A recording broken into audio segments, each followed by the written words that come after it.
오늘은 추수감사주일입니다. 이 시간에 우리 서로를 감사하며 환한 미소를 담아 우리 옆에 분들이 이렇게 인사했으면 좋겠습니다. Happy Thanksgiving. 또 이렇게 또 한 번 더 우리 인사하십니다. 한 해 동안 수고 많으셨습니다. 오늘은 추수감사주일입니다. 그래서 예배 가운데 하나님께 우리의 감사를 듬뿍 안아 하나님께 나아가기를 원합니다. 이제 올해도 이제 마지막으로 이제 달려가고 있는데요. 올해 한 해 여러분들에게 가장 감사의 제목은 무엇입니까? 오늘 우리가 감사의 날로 추수감사주일로 모였는데요. 2014년 한 해 여러분들에게 가장 감사한 제목은 무엇입니까? 여러분들이 보내주신 감사 제목 중에 제가 몇 가지 소개하려고 합니다. 먼저 소개해드릴 감사 제목은 다음과 같습니다. 고난 뒤의 축복을 예비하사 영생의 소망을 갖고 하나님의 자녀로 살게 하신 은혜에 감사합니다. 삶에 고난이 있지만 하나님께서 그 뒤에 복을 예비하사 영원한 생명의 소망을 하나님 자녀답게 살게 하심에 감사한다라는 귀한 감사의 제목 올려주셨습니다. 두 번째 감사 제목입니다. 올해 우리 가정에 다가온 여러 고난과 위급한 상황을 오직 주님께 기도하며 매달리며 견뎌나가게 하심에 감사합니다. 우리의 상황 가운데 고난이 있었지만 그 일을 통해 더 기도하게 하시고 믿음이 자라게 하시고 우리와 함께 하시며 동행하신 그 하나님을 또 감사하는 또 기도 제목입니다. 이제 마지막으로 소개해드릴 감사 제목이 됩니다. 저희 가정과 주빌리 단기 선교를 통해 하나님의 역사를 경험하고 우리 은혜의 하나님께서 축복의 통로로 사용하실 것을 믿고 감사라고 감사 제목을 주셨습니다. 저는 저희 교회 가운데 참 감사한 것이 우리 주빌리 우리 친구들, 정말 그 친구들이 아름답게 주님 안에서 신앙이 세워져 가며 얼마나 감사한지 모릅니다. 교회가 어떤 공간입니까? 세상에 소망 없는 자, 갈 데 없는 자 와서 하나님의 은혜를 깨닫고 하나님의 소망으로 새롭게 되어 하나님의 사랑을 이제는 전하는 자로 나아가는 자, 그것이 교회 아닙니까? 우리 주빌리 귀한 우리 형제 자매들이 자신도 힘든데 이제는 다른 사람들을 섬기고자 단기 선교까지 가서 섬김의 자로로 나가는데 저 얼마나 감사한지 몰라요. 우리 주빌리 우리 친구들은 저희 교회의 보배입니다. 그리고 저희 교회는 이 땅에 힘들고 어렵고 헐벗고 소망 없는 자들을 찾아가야 되고 그들의 피난처가 되어 주어야 됩니다. 저는 이 충현선교회를 통해 많은 연약한 자들이 힘을 얻고 하나님의 거룩한 사역자들로 회복되게 되기를 주님의 이름으로 축원합니다. 저에게도 감사 제목이 있습니다. 특별히 충현선교교회를 통해 우리 성도님들을 만나고 귀한 또 섬겨주시는 성도님들과 2024년 주의 몸된 교회를 함께 섬기게 된 것, 그것이 저에게 감사의 제목입니다. 제가 이렇게 돌아보니까요, 2024년 우리 성도들 너무 수고 많으셨어요. 특별히 주차로, 또 식당 봉사로, 또 찬양팀과 찬양대로, 또 영상과 음향으로, 또 안내로, 중보기도로, 교육부 사역으로, 또 앞으로 이렇게 매주 이렇게 아름답게 장식해 주시는 또 장식으로 이렇게 섬겨주신 모든 분들께 감사드립니다. 그리고 매주 함께 예배 드릴 수 있는 우리 성도님들이 있어서 너무나 감사합니다. 우리 감사의 마음을 담아 우리 서로에게 한번 우리 축복하며 큰 박수로 함께 격려했으면 좋겠습니다.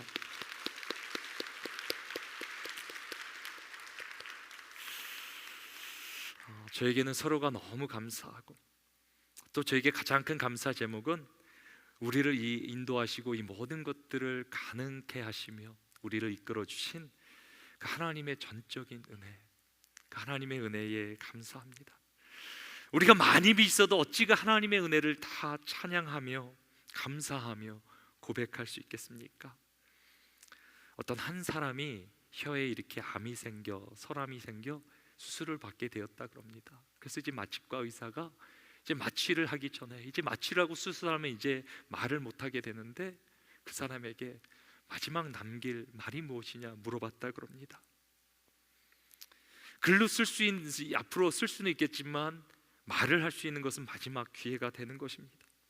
그래서 혀를 절단하기 바로 직전 그 환자의 눈에 이렇게 눈물이 맺히면서 같은 말을 3번 되풀이하며 최후의 말을 남겼다고 합니다. 주 예수님 감사합니다. 주 예수님 감사합니다. 주 예수님 감사합니다. 주님의 은혜를 정말 안다면, 주님의 은혜를 깨달았다면 우리도 동일한 마음 아니겠습니까? 이 감사는요, 하늘의 문을 여는 능력입니다. 감사는 하나님의 보좌 앞으로 나아가는 통로입니다. 우리 시간 우리의 감사의 마음을 담아 하나님께 함께 찬양으로 같이 나갔으면 좋겠는데요. 감사하라 내 영혼아, 감사하라 내 영혼아, 내 속에 있는 것들아 다 감사하라. 우리 하나님께 우리의 마음을 다해 영혼을 올려드리며 같이 한번 우리 찬양했으면 좋겠습니다.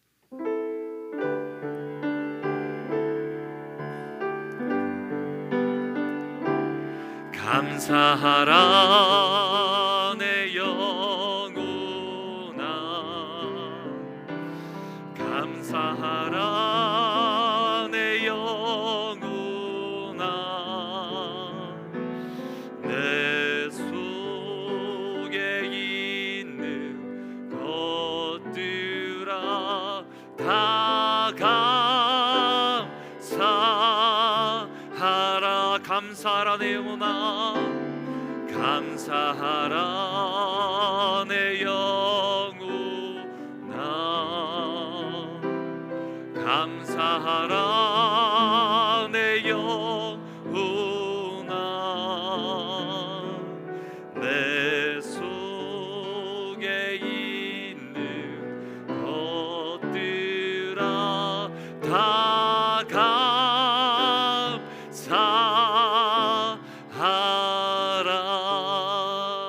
우리 하나님 큰 박수로 우리 한번 감사의 박수 올려드리면 좋겠습니다. 지난주에는 완악한 마음에 관하여 말씀을 나눴습니다. 완악한 마음이 무엇입니까? 딱딱하고 굳어진 마음입니다. 하나님의 은혜를 깨달지도 그 은혜에 반응하지도 않는 마음이 완악한 마음입니다. 우리 하나님은 은혜가 풍성하신 분이십니다. 하지만 이스라엘을 완악한 마음으로 끝까지 그 은혜를 거부함으로 심판에 이르게 됩니다. 완악한 마음의 결론은 심판입니다. 사랑하는 성도 여러분, 하나님은 지금도 은혜 베풀어 주시기를 원하십니다. 지금이 바로 은혜 받을 때라 성경은 말해주고 있습니다. 우리가 완악한 마음을 버리고 하나님의 보좌 앞에 은혜를 구하며 나가는 가운데 시간 하나님께서 큰 은혜 우리 모두에게 부어주시기를 주님의 이름으로 축원합니다. 오늘은 고린도후서 본문으로 열방에 나타난 하나님의 형상이라는 제목으로 은혜를 나누려고 합니다. 우리는 매주 말씀을 통해 이스라엘의 통일 왕국에서 분열 왕국까지 살펴보았습니다. 우리가 이스라엘 역사를 통해 깨닫는 중요한 사실 하나가 있습니다. 그것은 이스라엘은 정말 못되고 악하다라는 사실입니다.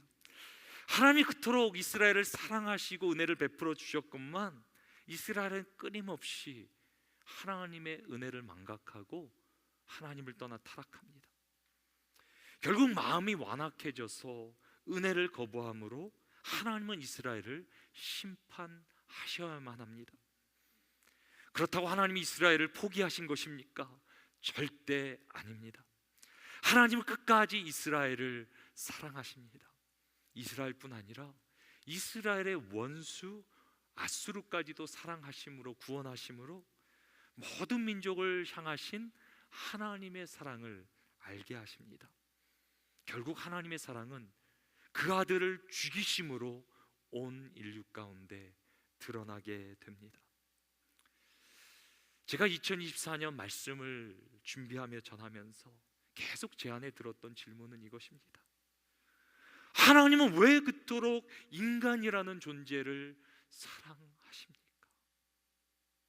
더 나아가 하나님은 왜 그토록 나를 사랑하십니까? 오늘 본문은 그 질문에 대한 답을 제시합니다. 그 답을 하나님의 형상이라, 형상 때문이라 우리 가르쳐 줍니다. 우리는 하나님의 형상으로 창조되었습니다. 이것이 오늘 우리가 기억해야 되는 말씀의 키포인트가 됩니다. 우리 같이 한번 함께 믿음으로 고백하십니다. 우리는 하나님의 형상으로 창조되었습니다. 오늘은 하나님의 형상이라는 주제를 가지고 말씀을 살펴보려고 합니다. 이제 오늘 본문의 배경은 고린도 교회가 됩니다. 고린도 교회는 AD 50년경 바울의 2차 선교 여행 중에 개척된 교회입니다. 바울은 1년 6개월 동안 고린도에 머물면서 이방인들에게 복음을 전합니다. 그리고 고린도 지역 가운데 교회가 세워지고 놀라운 복음의 역사가 일어나게 됩니다. 사도 바울은 고린도 성도들 가운데, 이 교회 가운데 이루어진 복음의 놀라운 역사를 이렇게 아름답게 표현합니다. 우리 함께 고린도후서 3장 3절 말씀 같이 한번 읽어보겠습니다. 너희는 우리로 말미암아 나타난 그리스도의 편지니 이는 먹으로 쓴 것이 아니요 오직 살아계신 하나님의 영으로 쓴 것이며 또 돌판에 쓴 것이 아니요 오직 육의 마음판에 쓴 것이라. 사도 바울이 고린도 성도들이 뭐라고 말합니까? 너희는 그리스도의 편지라. 근데 먹으로 쓴 편지가 아니라 살아계신 하나님의 영이 친히 너희 마음 가운데 적어주신 편지라. 얼마나 놀라운 말씀입니까?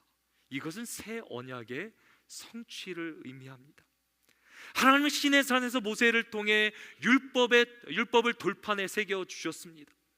하지만 장차 메시아 구원자가 올 때 어떤 역사가 일어납니까? 더 이상 돌에 새겨진 율법이 아니라 성령을 통해 우리의 마음판에 율법을 새겨 주시리라라고 약속하십니다. 그런데 그 새 언약의 성취가 고린도 성도들 가운데 이루어진 것입니다. 그들이 예수 그리스도를 믿자 성령이 임하기 시작합니다. 그래서 사도 바울은 고린도 성도들에 이렇게 전합니다. 고린도서 3장 6절입니다. 그가 또 우리를 새 언약의 일꾼 되기에 만족하게 하셨으니 율법 조문으로 하지 아니하고 오직 영으로 함이니 율법 조문은 죽이는 것이요 영은 살리는 것이니라. 새 언약의 역사는 성령의 역사라는 말입니다. 사도 바울이 복음을 전했지만 성령 하나님께서 고린도 교회 성도들의 심령 가운데 말씀을 적어주셨다라는 말입니다. 사랑하는 성도 여러분, 고린도 교회 성도들 가운데 역사하신 하나님께서 지금도 우리 가운데 역사하시는 줄 믿으시기 바랍니다. 우리가 지금 말씀을 듣고 있지만 우리 가운데 성령 하나님께서는 말씀을 기록하여 주시고 계심을 믿으시기 바랍니다. 우리의 생각은 때로 사라지지만요, 마음에 새겨진 하나님의 말씀은 우리를 움직일 것이고 우리 가운데 역사하실 줄로 믿습니다. 저를 따라 믿음으로 함께 고백하시기 바랍니다. 나는 그리스도의 편지다. 그렇게 믿으십니까? 하나님께 여러분들의 삶을 맡기세요. 마음을 드리세요. 하나님, 나의 심령에 말씀을 적어달라고. 그 말씀을 가지고 내가 살아있는 말씀으로 살게 해달라고 그렇게 간구하세요. 근데 어떻게 이런 놀라운 역사가 일어날 수 있습니까? 이런 역사가 일어날 수 있는 오직 이유는 하나님이 인간을 특별하게 창조하셨기 때문입니다. 성경은 놀라운 진리를 우리에게 가르쳐 줍니다. 창세기 5장 1절과 2절 우리 함께 읽겠습니다. 이것은 아담의 계보를 적은 책이니라.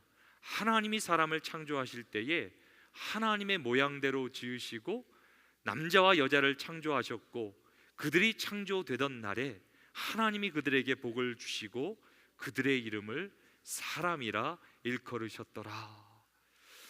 하나님이 사람을 창조하실 때 어떻게 만드십니까? 하나님의 모양대로 지으셨다라고 말씀하십니다. 그렇다면 이 모양대로 지으셨다라는 의미는 무엇입니까? 바로 다음에 나오는 3절을 보면 그 말의 의미를 금방 알 수 있습니다. 아담은 130세에 자기의 모양 곧 자기의 형상과 같은 아들을 낳아 이름을 셋이라 하였다. 아들은 자기의 모양 곧 자기의 형상과 같은 아들을 낳게 되었다 말합니다. 그렇다면 하나님께서는 자신과 같은 형상으로 인간을 창조하신 것입니다. 아담이 아들을 낳은 것처럼 하나님은 인간을 자녀로 만드신 것입니다. 하나님 우리를 창조하실 때부터 우리를 사랑하시기로 작정하셨습니다. 그래서 하나님께서 인간에게 베풀어 주신 은혜의 시작은 언제입니까? 창조입니다. 만약에 창조가 없다면 나라는 존재도 없는 것입니다. 나라는 존재가 없는 나를 상상할 수 있겠습니까? 나라는 존재가 없다면 나는 없는 것입니다. 근데 하나님의 은혜가 무엇입니까? 우리 인간을 창조해 주신 것입니다. 근데 그냥 창조하신 거 아니야? 다른 창조물들 같이 그냥 창조하신 것이 아니라 우리를 그분의 존귀한 형상으로 특별하게 창조하셨다. 하나님 우리를 그분의 형상으로 창조하셔서 우리와 함께 하시고 사랑하시고 그분의 충만한 생명을 부어 주셔서 영원한 생명을 누리게 하셨다. 이것이 복음이에요. 복음. 하나님은 왜 그토록 인간을 사랑하십니까? 라고 묻자 성경은 우리가 하나님의 사랑받는 자녀이기 때문에 하나님께 사랑해 주신다라고 말씀하십니다. 저를 따라 한번 믿음으로 고백하시면 좋겠습니다. 나는 하나님의 형상으로 창조되었습니다. 나는 하나님의 사랑받는 자녀입니다. 나를 지으신 하나님 아버지 감사합니다. 그렇게 믿으십니까? 이것을 믿는 것이 신앙이에요. 그리고 창조의 은혜를 깨닫고 우리가 하나님의 형상으로 지음 받았다라는 사실이 믿어질 때 우리의 삶에는 세 가지 반응이 일어나게 됩니다. 그 첫 번째 반응이 감사입니다. 우리는 하나님의 형상으로 창조되었기에 감사해야 합니다. 우리 같이 한번 이거 첫 번째 포인트인데요. 우리 같이 한번 믿음으로 고백하십니다. 우리는 하나님의 형상으로 창조되었기에 감사해야 합니다. 창조의 은혜를 깊이 묵상하는 가운데 감사의 찬양을 올려드린 한 사람이 성경에 기록되어 있습니다. 그 사람은 다윗이라는 사람입니다. 다윗은 시편 8편에서 하나님의 은혜를 이렇게 노래합니다.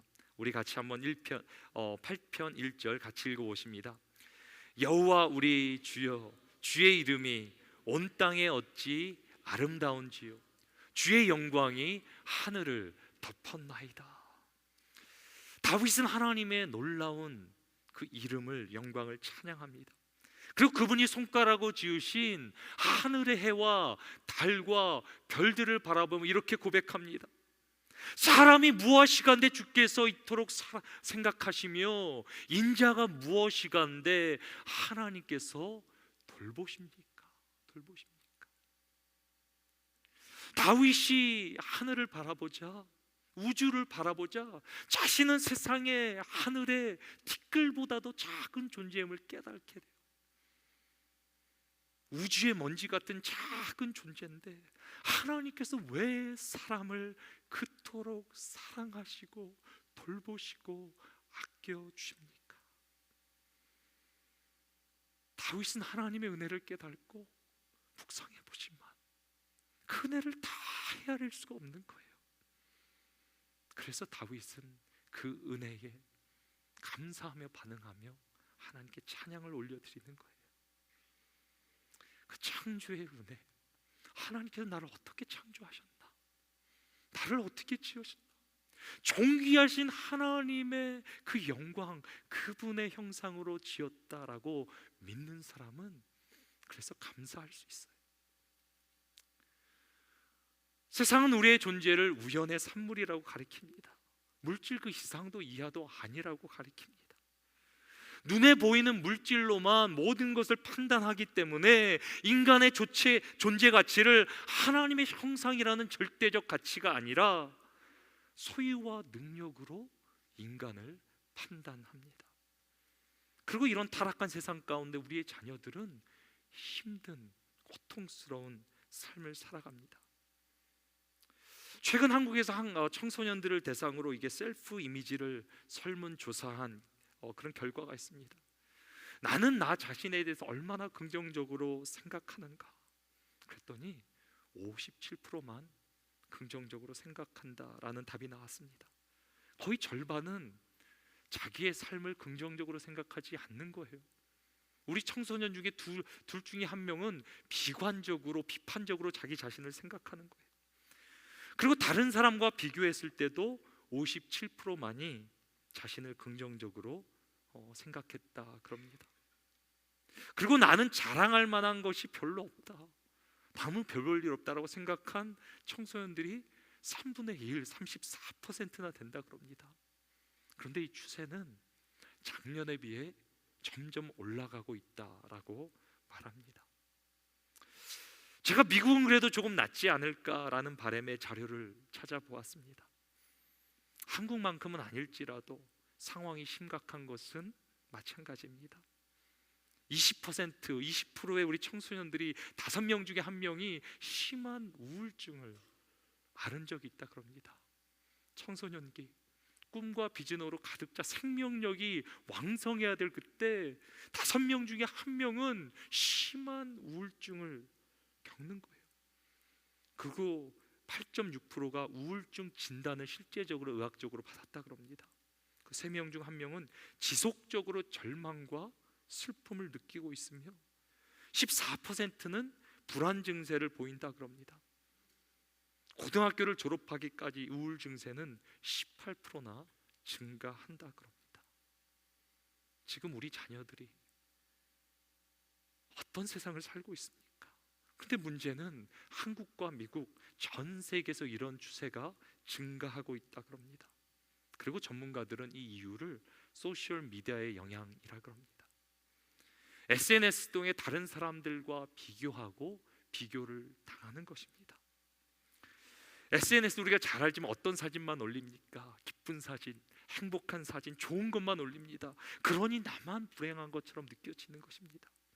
심지어 2011년 세계에서 가장 행복한 나라라고 그렇게 인정됐던 부탄 8년 뒤에 어떻게 됩니까?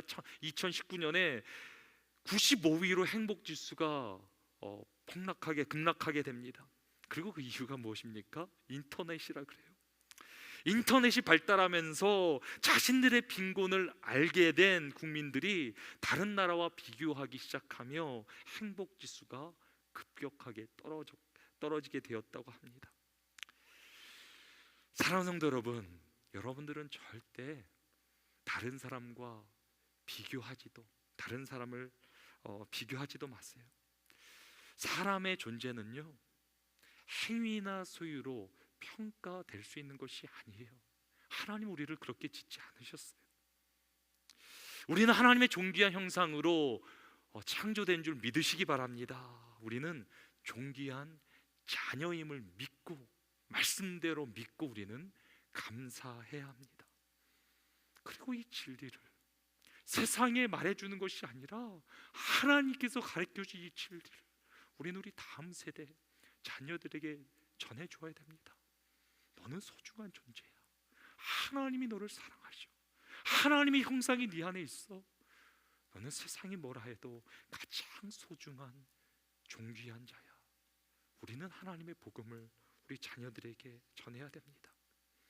우리 다음 세대를 살리는 것은 세상의 교육이 아니라 하나님의 말씀입니다. 진리가 우리의 자녀들을, 우리의 다음 세대를 자유케 할 것입니다. 우리가 하나님의 형상대로 창조되었다는 사실이 믿어질 때 일어나는 두 번째 반응이 있는데 그것은 사랑이라는 것입니다. 우리는 하나님의 형상으로 창조되었기에 사랑해야 됩니다. 이것이 오늘 두 번째 포인트가 되는데요, 우리 함께 믿음으로 고백하십니다. 우리는 하나님의 형상으로 창조되었기에 사랑해야 합니다. 내가 하나님의 형상이라면 다른 사람도 하나님의 형상인 것입니다. 내가 소중한 존재라면 다른 사람도 소중한 존재인 것입니다. 그 사실을 믿는다면 우리는 서로를 존중하며 사랑해 주어야 합니다. 교회는 사랑의 공동체입니다. 사랑이 없어지면, 사랑을 상실하면 교회는 더 이상 교회가 아닙니다. 근데 우리가 깨달아야 되는 한 가지는 무엇입니까? 우리 안에는 사랑할 수 있는 능력이 없다라는 사실입니다. 하나님이 이스라엘을 거룩한 백성으로 부르시고 모세를 통해 율법이란 것을 주십니다. 율법은 귀한 것입니다. 하나님의 완전한 기준을 우리에게 알려줍니다. 그리고 율법의 핵심은 사랑입니다. 왜? 하나님이 사랑이시기 때문에. 하나님을 사랑하고 이웃을 사랑하는 것이 율법이 말하고 있는 본질입니다. 그런데 하나님께서 율법을 주신 이유는 그 율법을 지키라고 주신 것이 아닙니다. 하나님이 율법을 우리에게 주신 이유는 우리가 타락했기 때문입니다. 인간이 타락하지 않았다면 율법을 주실 필요도 없습니다. 죄가 없는데, 죄를 짓지도 않는데 법이 왜 필요하겠습니까? 법은 의인을 위해 필요한 것이 아니라 죄인을 위해 필요한 것입니다. 그래서 율법의 가장 큰 기능은 율법을 지키게 하는 데 있는 것이 아니라 우리의 죄를 깨닫게 하는 것에 있다라고 성경은 말해줍니다. 이 사실을 깨닫지 못하면 우리의 신앙생활이 참 힘들어집니다. 우리의 신앙생활이 힘든 이유가 무엇입니까? 자꾸 나의 힘과 노력으로 하나님 말씀을 지켜보려고 하기 때문입니다. 하나님 말씀에 순종해 보려고, 지켜보려고 최선을 다하여 애쓰고 노력하는데 잘 되지 않는 우리의 모습을 보게 됩니다. 그러니 때로 우리 안에 속이 상하죠. 마음이 아프죠. 그런데 성경이 뭐라고 말해주고 있습니까? 율법을 지키려는 행위로는 절대 율법을 지킬 수 없다. 지키면 지키려고 노력할수록 우리 안에는 무엇을 깨닫게 됩니까?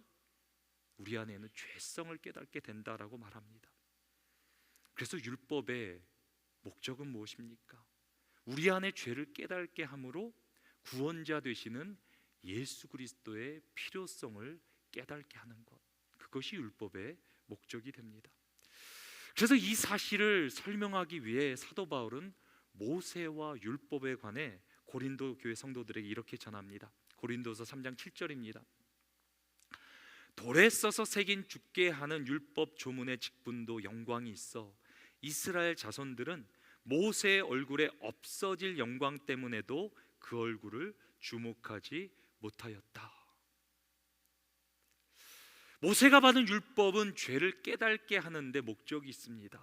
그런데 율법은 우리를 살리지 못합니다. 그래서 결국 율법을 지키려고 하면 죽게 되는 것입니다. 그렇다고 율법이 악한 것입니까? 아닙니다. 율법은 하나님의 뜻을 알려주는 중요한 도구가 됩니다. 근데 율법의 역할은 어디까지입니까? 언제까지입니까? 율법의 성취가 되시는 예수 그리스도께서 오실 때까지. 그래서 사도 바울은 율법을 어디에 비교합니까? 모세의 얼굴에 없어질 영광으로 비교합니다. 모세는 시내산 정상에서 40주야를 하나님과 함께 지내게 됩니다. 하나님의 임재 가운데 40일을 거하자, 그분의 영광의 임재 가운데 거하자 내려왔을 때 어떻게 됩니까? 그 얼굴이 빛나기 시작합니다. 그래서 모세는 자신의 얼굴을 수건으로 덮었다라고 성경은 기록합니다. 근데 수건을 덮은 이유가 무엇입니까? 모세의 얼굴의 영광이 곧 사라지게 될 것입니다. 그것을 두려워해서 얼굴에 수건을 덮은 것입니다. 모세는 구원자가 아닙니다. 하지만 예수 그리스도는 우리의 구원자 되시고 영원한 영광 되십니다. 모세가 시내에서 만난 그 영광, 그 하나님이 바로 예수 그리스도이십니다. 그래서 율법도 마찬가지입니다. 율법의 목적은 우리로 죄를 깨닫고 율법의 성취 되시는 예수 그리스도께 나아가게 하는 것입니다. 그래서 사도 바울은 예수 그리스도를 사라질 영광의 모세와 비교하며 이렇게 전합니다. 고린도후서 3장 16절입니다. 그러나 언제든지 주께로 돌아가면 그 수건이 벗겨지리라. 무슨 의미입니까? 없어질 영광 때문에 모세는 수건으로 덮었지만 예수 그리스도의 영광은 없어지지 않는다는 것입니다. 수건을 덮을 필요가 없다라는 것입니다. 하나님의 완전한 영광이라는 의미입니다. 하나님의 완전한 영광으로 세상에 오신 예수님은 이제 우리 가운데 새 언약을 이루시고 새 계명을 주십니다. 요한복음 13장 34절 말씀 우리 같이 한번 믿음으로 고백하십니다. 새 계명을 너희에게 주노니 서로 사랑하라. 내가 너희를 사랑한 것 같이 너희도 서로 사랑하라. 예수님 말씀하신 말씀 가운데 중요한 말씀이 되는데요, 예수님은 뭐라고 말씀하십니까? 새 계명을 주노니 서로 사랑하라. 근데 이것은 새 계명이 아닙니다. 이미 모세를 통해 서로 사랑하라라는 계명을 우리에게 주셨습니다. 그렇다면 여기서 새 계명이 무엇입니까? 내가 너희를 사랑한 것 같이 너희도 나를 너희도 서로 사랑하라. 우리 주님은 하나님의 그 사랑을 어떻게 성취하십니까? 자신의 죽음으로 우리를 위해 십자가에 자신의 전부를 내어주시고 생명을 다해 우리를 위해 십자가에 달려 죽으십니다. 그리고 하나님의 사랑을 우리 가운데 알려주십니다.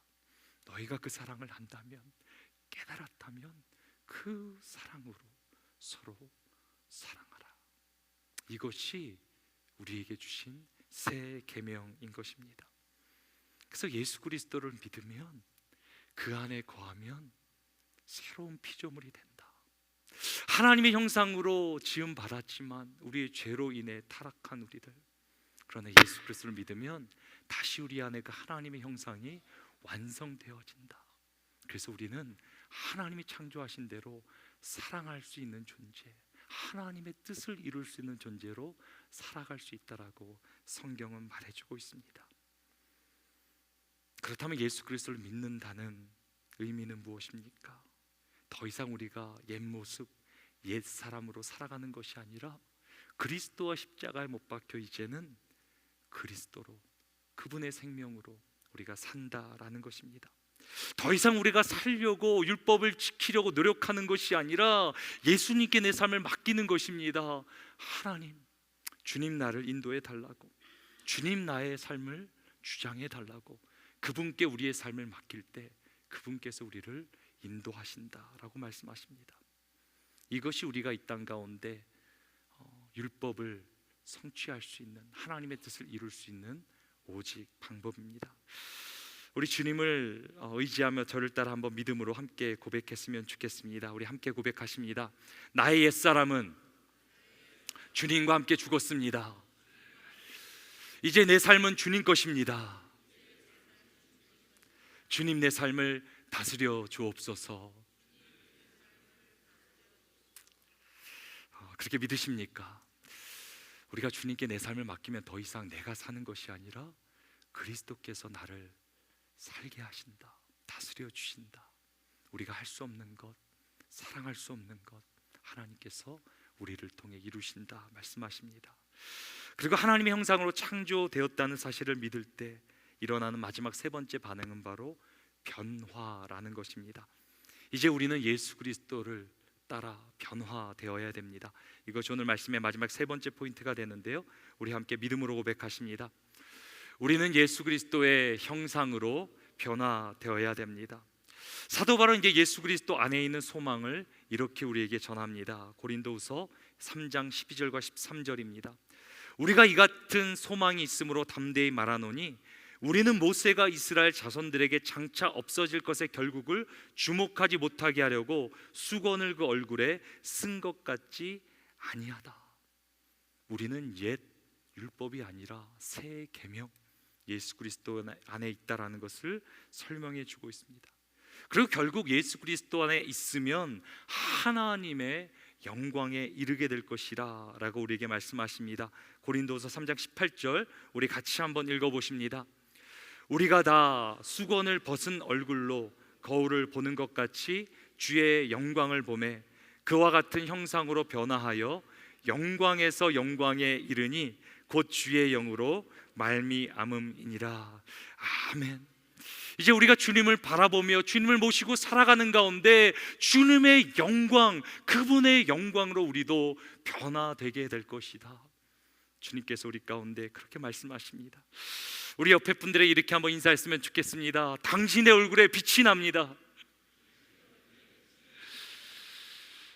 그러면 우리가 이게 궁금하니까 또 한번 물어봐야 되지 않겠습니까? 혹시 충현성교교에 다니십니까? 우리 옆에 분들이 인사하시기 바랍니다. 저는 여러분들이 예수 그리스도를 믿고 그 영원한 빛, 영광이 예수를 모시고 살아감으로 여러분 또한 영원한 영광으로 변화되게 되기를 주님의 이름으로 축원합니다. 이제 말씀을 기억하며 크라이스트 커넥션 우리 함께 믿음으로 고백하십니다. 모든 인류는 하나님의 형상대로 지음 받았지만 그 형상은 죄로 인해 손상되었습니다. 하나님의 완전한 형상, 성자 하나님이신 예수님은 이 형상이 회복될 수 있도록 자신의 생명을 내려놓으셨습니다. 누구든지 예수님을 믿는 사람은 새 생명을 받고 그리스도의 형상으로 변화되는 것을 경험합니다. 아멘, 아멘. 이번 주에 우리가 적용할 수 있는 두 가지만 함께 생각해 보도록 하겠습니다. 이제 우리는 하나님의 자녀됨, 이것을 소중히 여기며 이 한 주 동안 감사해야 됩니다. 나는 하나님의 사랑받는 자녀입니다. 왜? 하나님께서 우리를 그렇게 지으셨기 때문이에요. 여러분들 안에는 하나님의 존귀한 형상이 있는 줄 믿으시기 바랍니다. 하나님이 절대 여러분들 포기하지 않으세요. 하나님이 포기하지 않는다면 우리가 어찌 포기할 수 있겠습니까? 세상이 뭐라 그래도요, 여러분들 안에는 소중한 하나님의 형상을 붙들고 사세요. 세상에 평가당하지 말고 비교당하지 않고 오직 말씀의 진리로 자유함을 누리세요. 그리고 우리 가운데 주신 그 복음의 능력, 하나님의 형상, 우리를 자녀 삼아 주신 것을 가장 은혜로 여기고 감사하는 한 주를 살게 되기를 주님의 이름으로 축원합니다. 이것은 세상이 뺏어갈 수도 없어요. 흔들 수도 없어요. 구원의 기쁨이에요. 우리 안에 흔들리지 않기 때문에 우리는 이 복음의 능력을 붙들고 우리는 한 주를 힘있게 살아갈 수 있는 것입니다. 근데 아직도 수건에 덮여 있는 것처럼 사는 사람이 있다 그러는 거예요. 예수 그리스도를 만나지 못하고 아직도 썩어질 영광을 붙들고 살아가는 사람이 있다라는 거예요.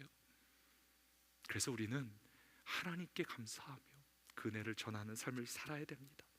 그리고 더 나아가 두 번째로 우리는 하나님의 자녀답게 이제는 사랑하며 살아야 됩니다. 근데 제가 말씀드렸죠. 사랑하려고 노력하는 것이 아니라 주님께 여러분들 삶을 맡기세요. 절대로 우리는 율법을 지키고 이룰 수 있는 사람들이 아니에요. 또 넘어지고 쓰러져. 그러면 우리가 깨달아야 하는 게 뭐예요? 나는 죄인이구나. 예수님이 필요하구나. 율법의 기능이 그런 거예요. 그렇다면 우리는 다시 예수님께 돌아가는 거예요. 주님의 십자가 앞에 나아가 그분의 사랑 앞에 무릎 꿇는 거예요. 그러면 하나님께서, 주님께서 우리 가운데 다시 한번 사랑할 수 있는 능력을 부어주실 줄 믿으시기 바랍니다. 그렇게 우리는 주님의 자녀로, 사랑하는 자녀, 사랑받는 자녀로 살게 되는 거예요. 제가 오늘 말씀을 준비하며 이런 귀한 삶을 사셨던 한 분을 여러분들에게 소개하려고 합니다. 여러분들 들어보셨을 거예요. 송명희 씨라는 시인이에요. 중증 뇌성마비로 태어났는데요, 태어나면서 울지도 못하고 몸도 가누지 못한 상태에서 태어났어요. 어머니가 몸도 약해 젖도 먹이지 못하고 우유도 사 먹이지 못하는 그런 열악한 환경이었다 그래요.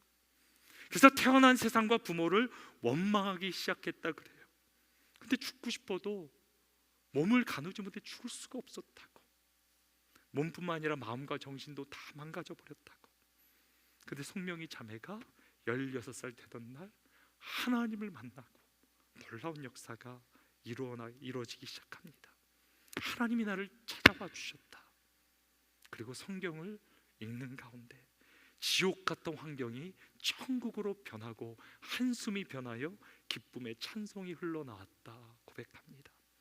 제가 우리 성명이 시인이 지은 나라는 시를 여러분들에게 한번 읽어드리겠습니다. 나 가진 재물 없으나, 나 남이 가진 지식 없으나, 나 남에게 있는 건강 있지 않으나, 나 남이 없는 것 있으니, 나 남이 못 본 것을 보았고, 나 남이 듣지 못한 음성 들었고, 나 남이 받지 못한 사랑 받았고, 나 남이 모르는 것 깨달았네. 공평하신 하나님이 나 남이 가진 것 나 없지만, 공평하신 하나님이 나 남이 없는 것 갖게 하셨네. 얼마나 놀라운 믿음의 고백입니까? 우리 성명이 자매는 놀랍게도 28권의 저서를 지었고 작곡하고 애창되는 찬양 가사만 100여 곡이 넘는다 그럽니다. 20살도 살기 어려울 것이라고 말했던 그가 쉰을 50살을 넘겨 정말 세계를 누비며 하나님의 놀라운 복음을 간증합니다. 이것이 하나님의 형상으로 지음받은 자녀의 모습인 줄 믿으시기 바랍니다. 그래서 믿음의 사람은 세상이 감당치 못한다라고 성경은 말해줍니다. 이번 한 주 하나님의 형상으로 지음받았음을 깨달아 그 은혜에 감사하며 서로 사랑하며 예수 그리스도를 닮아가는 우리 모두가 되기를 주님의 이름으로 축원합니다.